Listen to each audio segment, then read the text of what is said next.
Russia is getting ready to another mobilization of the army, and that's not my personal guess, that's something that I heard in the speech of one Russian high-ranked politician who is directly responsible for all recent changes in army-related laws. Этот закон написан под большую войну, под общую мобилизацию. И сейчас этой самой большой войной это уже попахивает. This man is Andrei Kartopolov, the head of Defense Committee in Russian State Duma. I already talked about big changes in Russian mobilization system and drafting system, and now it's even more clear. Russian government is kinda closing the gaps in poorly written conscription laws, which will result in getting much more soldiers once they run another mobilization. In today's video, I'm gonna talk about all the recent changes related to drafting and mobilizing people, and also try to explain why I think a new mobilization wave might happen in Russia soon. If I received a mobilization letter in September 2022, I could just don't give a care about that and keep living my life. In the most usual scenario, there would be no consequences for me sabotaging the process of my personal mobilization, which wasn't the case. I didn't receive anything like that, it's just an example. And in the worst scenario, I had to pay a fine up to 3,000 Russian rubles, which is about 35 bucks at this present moment, which is a good price for saving your life. And don't ask me why hundreds of thousands Russians actually got mobilized that month. Maybe somebody actually wanted to join the army, but I think most of people, they were just uneducated about their rights. Anyway, lots of people avoided mobilization last year, and when I think about conscription system in my country, I imagine this fence. This fence works and stops people, but if somebody actually wants to take this road, this fence is not an obstacle. You just go through it without hurting yourself at all. Same thing with army conscription in Russia. If somebody wants to take the road of avoiding army, that person might just get away with that with almost no big consequences. And that is a very logical thing, that Russian government is not satisfied with such reality. So they are slowly changing the laws, creating some new laws, basically making the fence bigger, sharper, scarier.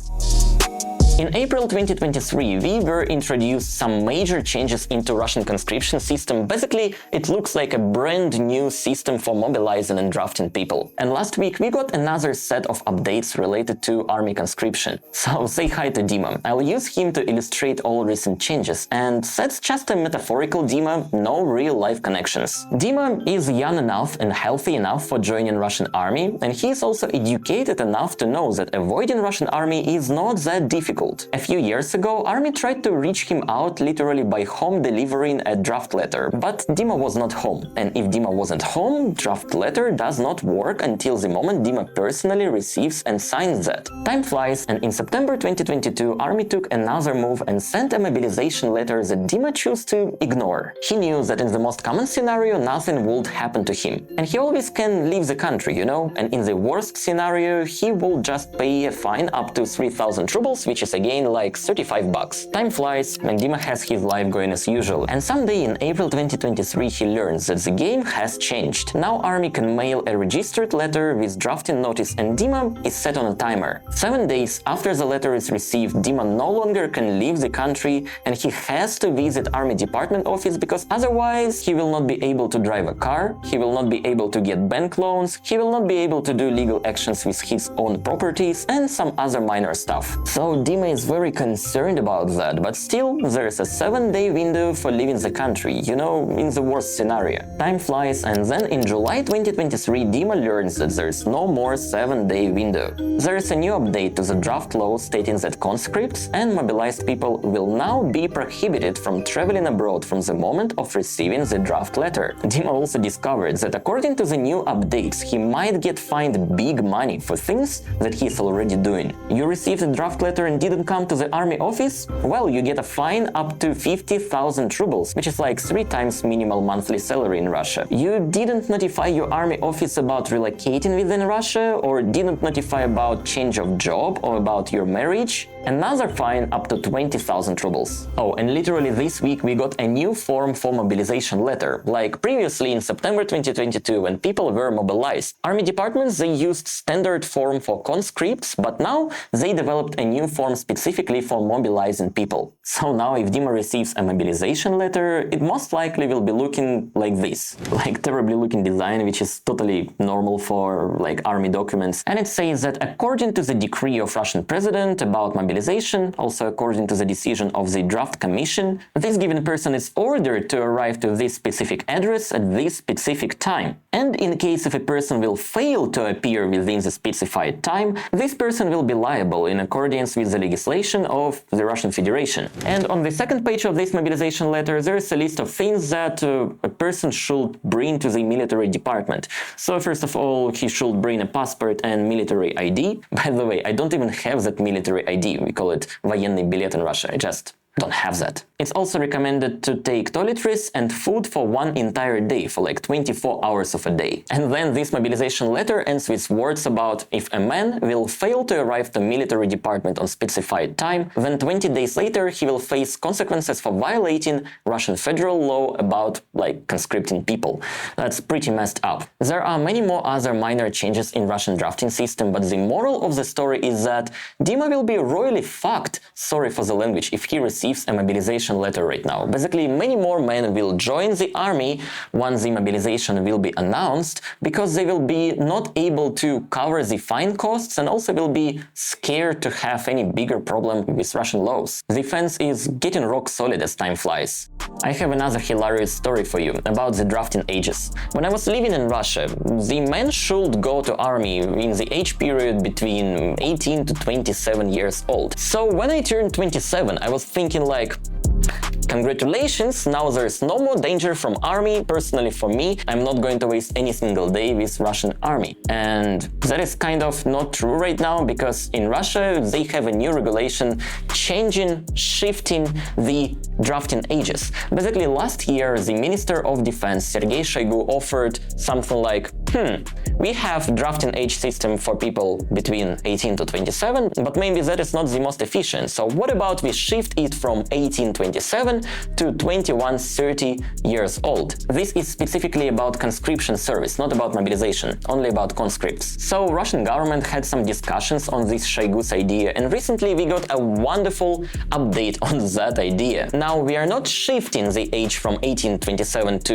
2130, we are actually expanding the age for conscripts from 1827 to 1830. And as I understood, this brilliant idea was offered by Andrei Kartopolov, that guy that I showed you in the beginning of this video. He literally said that, quotation mark here, we decided to keep the entry age at 18 years old because lots of guys want to join the army exactly at 18 years old. This law was signed recently and it will come into full effect by January 1st, 2024. And when Andrei Kartopolov was talking about so many Russian guys wishing to join army at age of 18, he is partially right. Army was always a good tool for social mobility, for people who live like in small villages, towns, and also for people of low morality. But for the rest of men, army is a terrible way to uselessly burn a year of your life. That is in the best scenario. Don't want to even mention what might happen to somebody who joins Russian army in the worst scenario.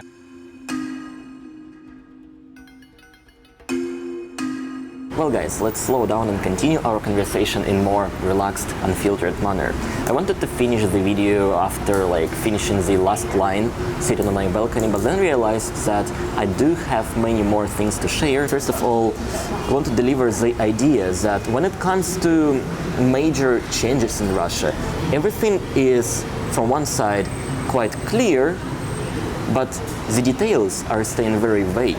For example, it's been already a few months since the moment we got those updates about mobilization system, about drafting system in April, about that electronic register and stuff, but we do understand how it should work and we already have the law accepted.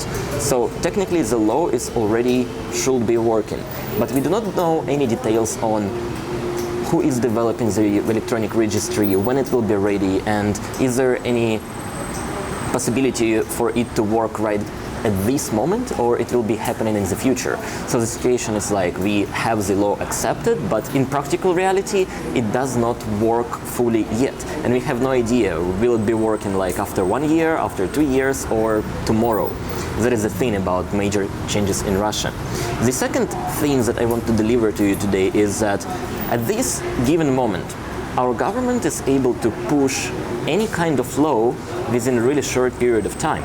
If before they were kind of cautious with delivering new laws, they cared more about public opinion. Right now, perhaps because they gave themselves much more ability to push any kind of law without worrying much about the general public opinion, which is interesting because the presidential elections coming soon. It's gonna happen like half a year later, in March 2024, as far as I remember. And usually before presidential elections, our government, our president, they don't go intense ways to do any kind of like controversial laws. But right now, they don't give a big care about that.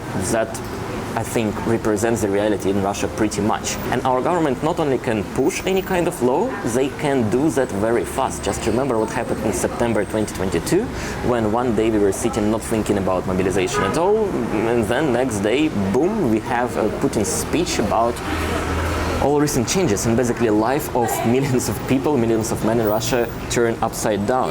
Another idea that I want to deliver today is that our president, our government, they prepared the legal ground for future mobilization, and they also gave themselves more legal opportunities to get conscript soldiers on a higher scale. It doesn't mean that it's gonna happen anytime soon. I mean the mobilization. All these recent changes, all these recent laws, I see it as they're just expanding their arsenal of tools of getting soldiers and getting mobilized people when the moment will come. It's not going to happen like, let's say, tomorrow. It's not going to happen next month, maybe not in next half a year. But once they feel they need to announce another mobilization, they can do it very easily. And also, they'll be having greater amount of soldiers compared to what they had in September 2022. And the reaction of public might be different as well. It's pretty interesting, I find that pretty interesting, that in September 2022, a lot of people, they were kind of angry of mobilization, but they were angry not for the fact of people getting mobilized. They were angry for the way how it was organized, how chaotic it was, how random it was. There were a lot of men above, let's say, 50, 55 years old getting mobilized, which was not accepted well by general public. Right now, if they are going to start, not if, when they are going to start the next mobilization, it's not going to be the case. I think the next time we're gonna have it, our government will do it pretty smooth, and only people who are legally should be mobilized, they will be mobilized. And general public, in my opinion, they will take it much easier than the last time. I hope you get my point about that. Oh, that was very unusual for me to just sit and talk to camera without heavy editing, which is literally, I feel it like a new superpower that I acquire after practicing this kind of daily talks to videos without editing much, unfiltered content. And I'm here very curious about your opinion, guys. What part of the video is more interesting for you? The first part of this video, more edited, more informational, more structured, or this second part of the video when I just stare into your eyes through the screen and talk about what I have in my mind? Please comment about that. I'm really curious to know your opinion. If you enjoyed this video so far, please hit the like button and subscribe to my channel. If you want to support my channel on a bigger scale, consider becoming my Patreon or YouTube members. That helps a lot. Now, see you next week. Спасибо and пока.